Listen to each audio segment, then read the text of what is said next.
l'objectif recherché était de rendre inéligible Ousmane Sonko pour la compétition électorale de 2024. Quelles que soient les hypothèses en place ou les déclarations et positions des uns et des autres, il s'agit simplement de le rendre inéligible. Je rappelle qu'il s'est agi en l'espèce d'une affaire de diffamation, donc une affaire privée. La partie civile, M. Mamba Niang, s'était dite satisfaite lorsqu'elle était sortie de l'audience et a remercié tous les Sénégalais. Quelque temps après, il a été reçu en conférence de presse et il a dit ceci. Ousmane Sonko n'a pas encore échappé à l'inéligibilité. C'est lui qui le dit. Donc, la réponse à la question de savoir qu'est-ce qui les motive est claire. C'est pour le rendre inéligible, c'est pour qu'il ne participe pas aux élections présidentielles en 2024. Alors, est-ce qu'on a le droit d'utiliser la justice pour écarter les adversaires politiques? Je pense que ce temps est révolu. Et l'agenda de la justice, disait Maître Amadou Diallo tout à l'heure, n'est pas l'agenda des politiques, ni l'agenda des médias. Il faudrait qu'on laisse la justice respirer un peu et laisser les politiques compétir ailleurs. Khalifa Sall a été condamné le 30 mars 2018, si je ne m'abuse, à 5 ans de prison. En juillet 2018,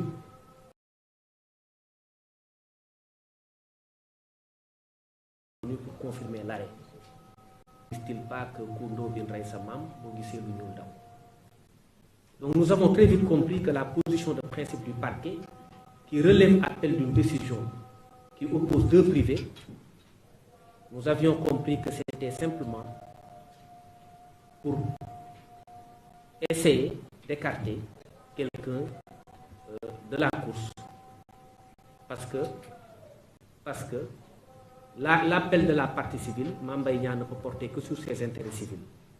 Seul l'appel du parquet peut remettre en cause les dispositions pénales du jugement. Ça résulte des dispositions de l'article 503 du Code de procédure pénale.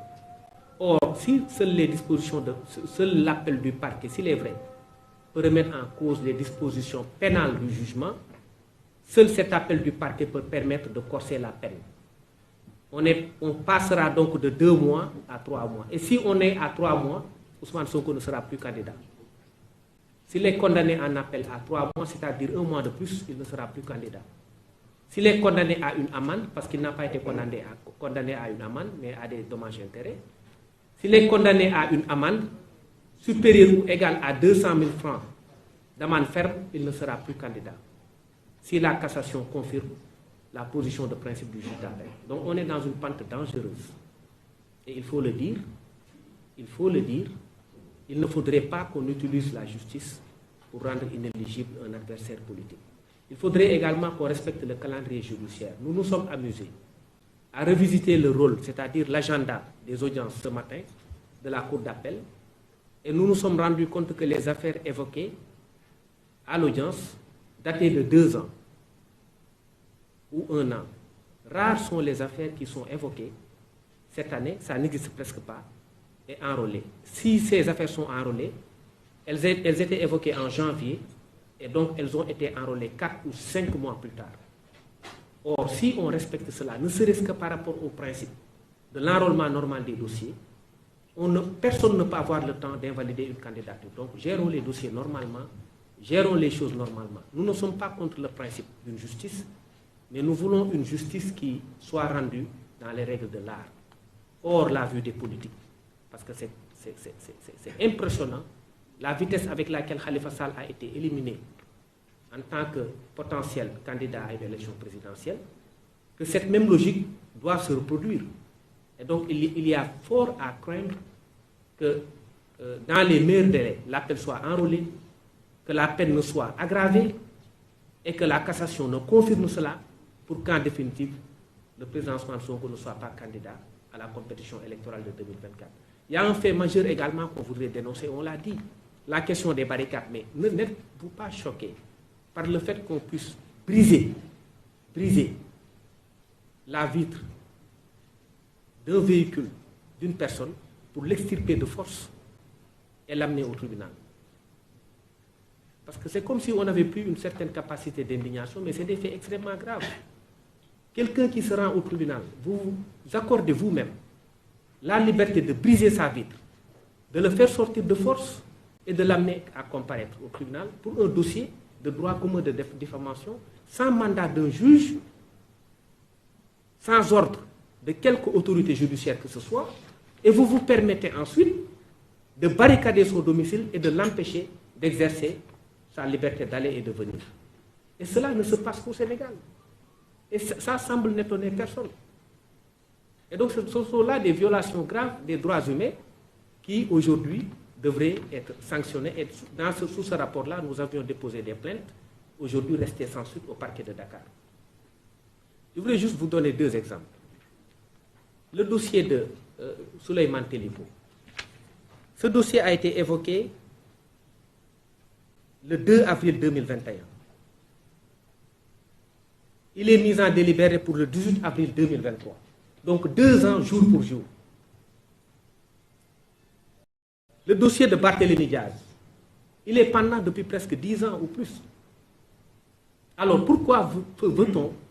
Parce que simplement on veut écarter un adversaire politique de la part de la partie civile, faire accélérer les choses, dans quelques mois, 1 mois ou 2 mois, juger l'affaire, dans 3 mois, 4 mois, juger l'affaire en cassation, appel, cassation, élimination. Mais si on laisse passer cela, on sera peut-être indolent vis-à-vis d'une certaine violence qu'on veut exercer au cœur du droit. Ce n'est pas tolérable. Et donc, je pense que tout a été dit par mes excellents confrères. Pour le reste, j'ai essayé un peu de résumer les choses. Je pense qu'on peut ouvrir les questions. On peut en prendre 3 pour vous permettre d'aller observer la coupure du jeu. Merci. Tu as résumé.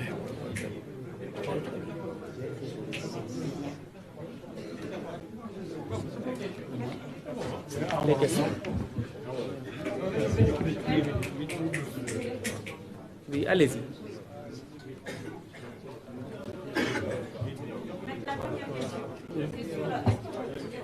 De la décision de appel. La deuxième question, où en êtes-vous avec les prélèvements qu'on avait dit sur la mise qu'on avait porté le jour du procès? Est-ce que des gestes ont été faits pour savoir exactement le liquide qu'on a fait à votre client?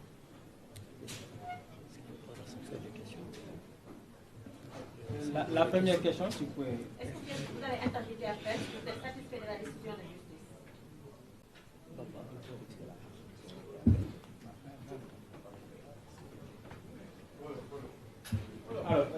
Alors, je pense que damay tontu wolof bu ko defee ñëpp mën si dégg question bi ñu laaj mooy ndax décision bi nga xam ne intervenir na ndax war nañ ci artu wala ndax war nañ ci def appel wala li may xamal rek mooy décision bi nga xam ne moom la ñu rendre ca anam yañ ko rendre télé bi nga xam ne sas nañ ko kañ ko rendre pour mu def appel jotagul donc yaakaar naa ne débat bi posé ko parce que bu débat bi posé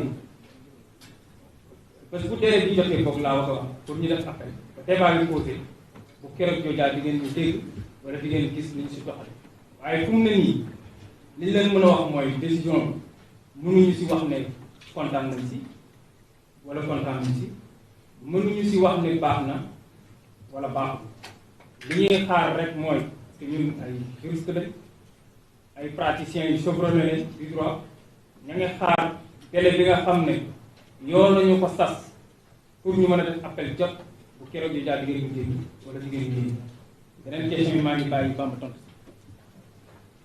Wow.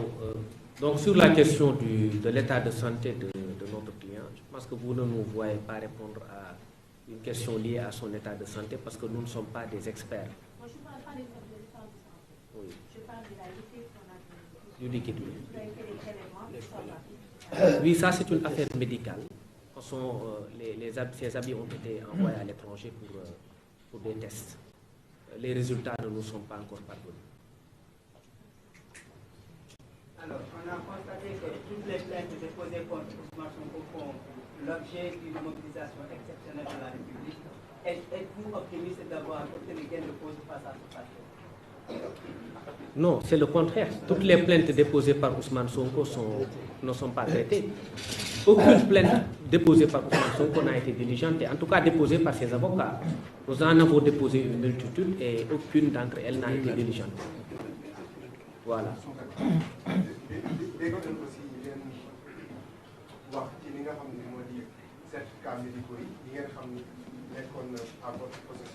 Mais est-ce que Ousmane Sonko waxoon ni yor na ko boobu yor ngeen ko? Nous avons fini de déposer les certificats médicaux au juge parce qu'il y a des choses qu'on ne peut pas dire ici parce que c'est en raison du secret médical qui nous lie. Dans tous les cas, les certificats médicaux ont été déposés, le juge a refusé d'en prendre acte. Je parle du rapport. Est-ce que aussi le rapport de l'IGE, non. Ça même au vu des éléments du dossier, c'est documenté. Vous avez les aveux de M. Mambaïnian, vous avez les aveux de M. Amadouba, le Premier ministre. Le rapport existe, qu'il s'agisse d'un rapport ou d'un pré-rapport. La loi ne distingue pas selon qu'il y a un rapport provisoire ou un rapport définitif. Et Ousmane Sonko a simplement dit qu'il y a un rapport. Un pré-rapport, c'est un rapport. Un rapport définitif aussi est un rapport. Ils n'avaient aucune chance de gagner le procès s'ils avaient admis la présence, une dispense à Ousmane Sonko et la possibilité pour nous de plaider cette affaire-là. Donc nous vous remercions d'être venus et nous vous souhaitons une excellente fin de journée.